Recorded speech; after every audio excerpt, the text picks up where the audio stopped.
Sign 1. You suddenly feel like you don't deserve it. Not in a vague self-doubt way, in a specific, gut-level way that arrives the moment the thing becomes real. You watched the offer come through and felt sick. You read the message that said yes, and your first thought wasn't joy, it was, someone made a mistake. You become weirdly humble about something you worked extremely hard for. From the outside, this looks like modesty. People praise you for staying grounded. From the inside, it's something darker. The version of you who got here is a stranger to the version of you who has lived inside your head for years. And that older version is starting to panic. It's whispering that this success doesn't belong to you because you don't recognize yourself in it. You're not being humble. You're being evicted from your own life by an older self who doesn't want to leave. Sign 2. You start procrastinating on the thing you've never procrastinated on. You've been disciplined for 2 years. Wake up at 5, hit the gym, write the chapter, work the side project, and suddenly, 2 weeks before it's done, you can't open the document. You scroll instead. You research instead. You spend the morning reorganizing files that didn't need organizing. You tell yourself you're tired. You've earned a break. You haven't. When success was theoretical, the work was identity building. Every page written, every workout, every sale confirmed who you were becoming. The work fed the self. When success becomes inevitable, the work threatens the self. Every additional step now collapses the old identity faster. So you stop. You call it burnout. You call it needing rest. What it actually is, your nervous system pumping the brakes because the destination is becoming real. The discipline didn't disappear. It just got reassigned to keeping you safely incomplete. Sign 3. Your body breaks down right before the moment. You get sick the week of the interview. You can't sleep the night before the meeting. You pull a muscle 2 days before the competition you've trained 2 years for. You catch the cold of the decade exactly when the deadline arrives. What a coincidence. It isn't. Your body and your identity are not separate systems. When your sense of self is about to be reorganized, the body registers it as a threat. Cortisol spikes, immune function drops, sleep collapses. You think you're unlucky. Your body thinks you're under attack. The illness isn't sabotage in the conscious sense. It's your nervous system creating a legitimate excuse to delay the moment your identity has to change. You get to feel like a victim of biology instead of an architect of avoidance. It's the most elegant sabotage there is, because you can't blame yourself for getting sick. Sign 4.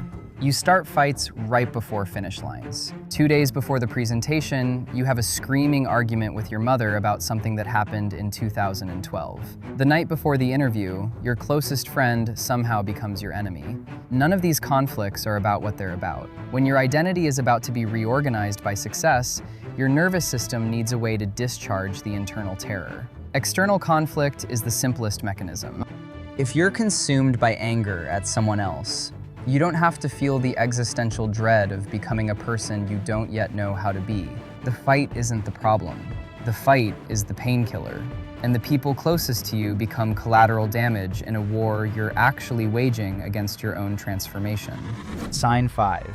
You become suspicious of the people helping you. The mentor who's been generous with you for years suddenly seems to have ulterior motives. The friend who introduced you to the right contact must have wanted something for themselves. You don't say any of this out loud, you just feel it creeping in. When success becomes real, you have to confront an uncomfortable truth. You didn't do this alone. Other people poured into you, believed in you, opened doors that would have stayed shut. The myth of the self-made success starts breaking down. And here's what nobody admits. That's harder to accept than failure. If you succeed alone, you keep the identity of the lone fighter. If you succeed because of others, you have to become someone who owes things, someone whose story isn't just theirs. So you preemptively poison the relationships that got you here. You convince yourself they had their own reasons, that nothing was a gift, that you didn't actually need them. You rewrite the history so you can keep the identity. You sabotage by erasing the people who made the success possible, because crediting them means becoming someone you don't recognize. Sign 6. Your people stop celebrating quietly.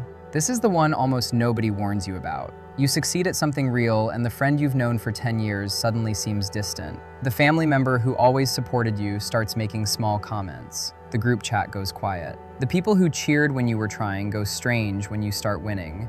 You think you're imagining it. You're not. Every relationship has an ecosystem. Your role in someone's life is partially defined by what you are not. The struggling friend, the one who hasn't quite figured it out. When you stop being that, their identity has to reorganize too. And most people don't sign up for that. They're not bad people. Their nervous system is doing exactly what yours is doing, protecting an identity that depended on you being something else. You downplay the win. You shrink yourself back into the role they need you in. Most success isn't killed by external opposition. It's killed by an unconscious decision that the people who knew you before matter more than the person you're about to become. Sign 7. You make one impossible decision right before the moment. I want you to picture someone specific. A woman who spent 4 years writing a novel, 2 children, a marriage, a day job, and somehow she finished it. The agent loves it. The publisher wants a meeting Thursday. On Tuesday night, she sends a long email to an ex she hasn't spoken to in 8 years. By Wednesday morning, the affair has started. By Thursday, she misses the meeting. Or picture a man, 6 months sober. The promotion he's been working toward is signed Friday. On Wednesday night, he drinks. Not a relapse he saw coming, not a craving he fought. He just walks past a bar he's walked past for 6 months, and this time, he goes in. What a coincidence. It isn't.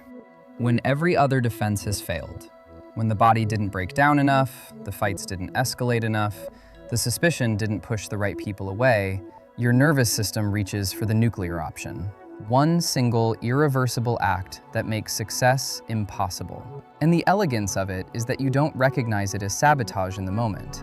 You experience it as freedom, as authenticity, as listening to yourself. It didn't come from anywhere wise. It came from the part of you that would rather burn the future down than become someone unrecognizable. And the version of you who needed all of this to fail finally gets to relax because the threat is over. Stop here for a second. If you're recognizing yourself in this, there's nothing wrong with you. Your nervous system is doing exactly what it was built to do, protecting an identity that took your entire life to construct. These aren't character flaws. They're the predictable behaviors of a self that doesn't want to die so a new self can be born. You feel like you don't deserve it. You suddenly can't do the work that built you. Your body breaks down at the critical moment. You start fights with the people closest to you. You become suspicious of everyone who helped you. Your people withdraw their support. You make one impossible decision that ruins everything. Here's what I want you to sit with. You didn't accidentally end up here. You are sabotaging things you wanted because at some level, you have decided the version of you who didn't have them was more authentic. The struggling artist, the one still figuring it out, the underdog, the one who almost made it. You built an entire identity around being the person who was trying. And now you're terrified of who you'd be without the trying. Tell me in the comments, which sign was happening to you while you were watching this? Don't think about it. Don't pretend you have to choose. You already know which one. The fact that you're now lying to yourself about it is sign 8.